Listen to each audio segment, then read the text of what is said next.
Adesso il gioco è intenso.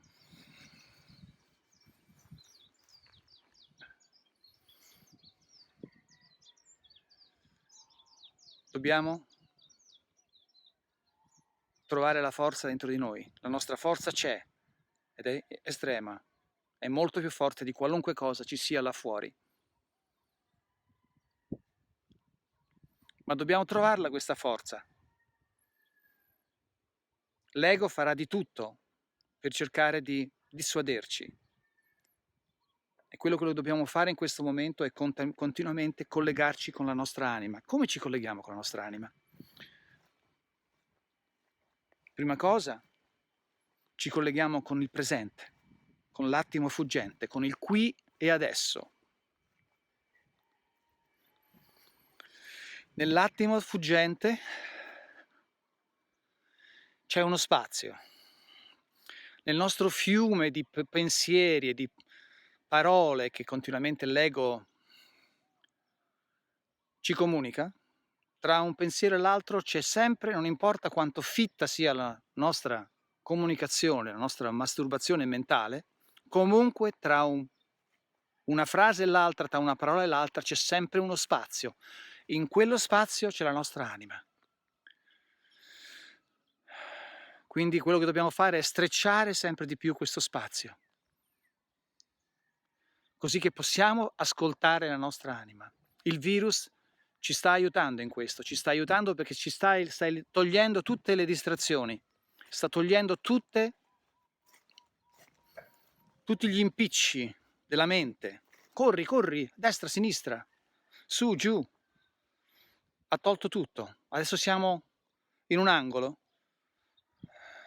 Certo, possiamo continuare a distrarci, c'è sempre la televisione, c'è sempre il cellulare, c'è sempre qualcosa, un film da vedere o qualcosa, e non c'è niente di male nel distrarci in quello una volta ogni tanto, ma ricordiamoci che il nostro lavoro non sta nella distrazione, non sta nella fuga, ma sta nell'andare dentro di noi, perché fuori di noi non c'è niente. Tutto ciò che viene da fuori è un falso. Tutto ciò che sentite, che leggete nelle news,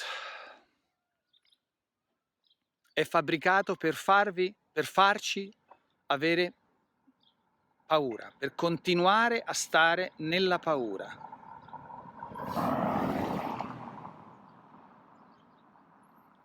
Perché è attraverso la paura che noi continuiamo a nutrire l'ego, e attraverso l'ego il gioco del sistema fuori di noi continua a controllarci, continua a nutrirsi, a succhiare la nostra energia come un vampiro. Dobbiamo collegarci con la nostra immaginazione. Dobbiamo tornare in un certo senso come quando eravamo 2 o 3 anni, dove si giocava senza la paura delle conseguenze.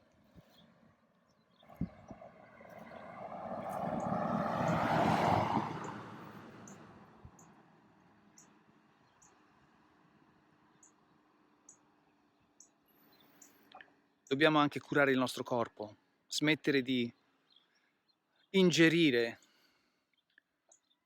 cibo morto.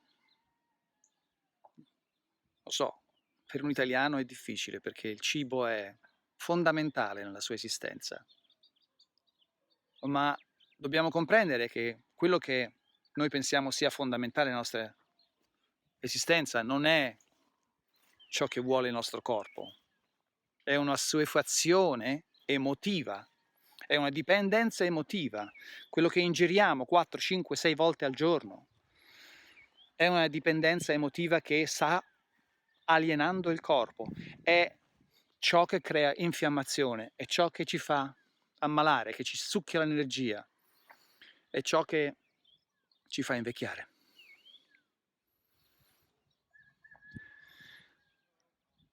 Personalmente sento un grandissimo entusiasmo dentro di me. Penso che finalmente stiamo arrivando a un punto in cui abbiamo una chance per uscire fuori da questo gioco affascinante che ci ha dato tantissima esperienza, ma che adesso è finito. Adesso dobbiamo tornare alla nostra origine, dobbiamo tornare alla nostra radice, e per questo dobbiamo eliminare la paura. E come si fa a eliminarla? Combattendola? No, non possiamo combatterla, perché se la combattiamo, la nutriamo, la dobbiamo abbracciare, la dobbiamo riconoscere, la dobbiamo amare anche. Sembra un paradosso. Guardiamo questa paura come il nostro amico, come la vita che ci sta dicendo cosa dobbiamo fare.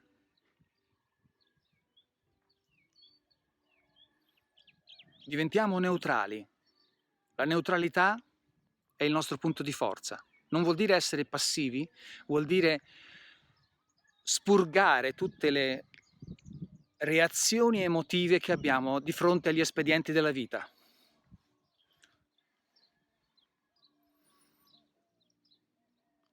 Quindi eliminare completamente il giudizio, non giudicare niente, osservarlo e sceglierlo. O lo lasciamo andare o lo facciamo far parte della nostra evoluzione, della nostra esperienza quotidiana, eliminando la carica emotiva. Perché la carica emotiva da dove viene? Dall'ego. L'anima non giudica, l'anima non ha una carica emotiva. L'anima può sentire gioia, sente amore, non conosce altro. E l'ego, questo piccolo sistema operativo che sta nella nostra mente straordinaria, questo piccolo ego continuamente ci racconta delle storie false e dobbiamo riconoscerle. Ci colleghiamo con il qui e adesso, con il silenzio interiore e immediatamente sentiamo la voce dell'anima che ci fa discernere quello che è vero, quello che è organico, da quello che è disorganico, artificiale. Ho tantissima confidenza nell'umanità, perché so quanto l'umanità è forte, potente, ha un cuore enorme, un'anima enorme. Particolarmente noi italiani siamo di una potenza straordinaria, abbiamo un amore straordinario dentro di noi. È tempo di smettere, come ci dice il virus, tutte le distrazioni e focalizzarci nel nostro amore.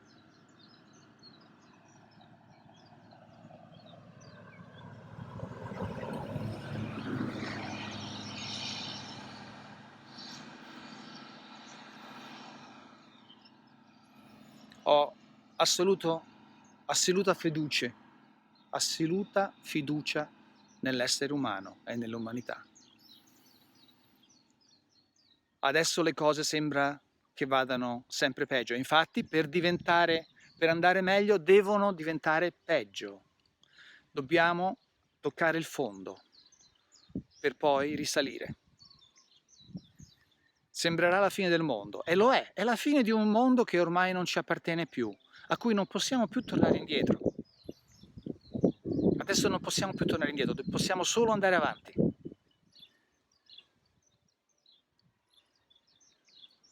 I muscoli ce l'abbiamo, la forza dentro di noi c'è, e quando non ce l'abbiamo, uniamoci. Condividiamo i nostri momenti di debolezza con gli altri. Non c'è niente di sbagliato, non c'è niente di male nell'avere paura, non c'è niente di male nel sentirsi persi. A volte succede anche a me, spesso. Siamo esseri umani.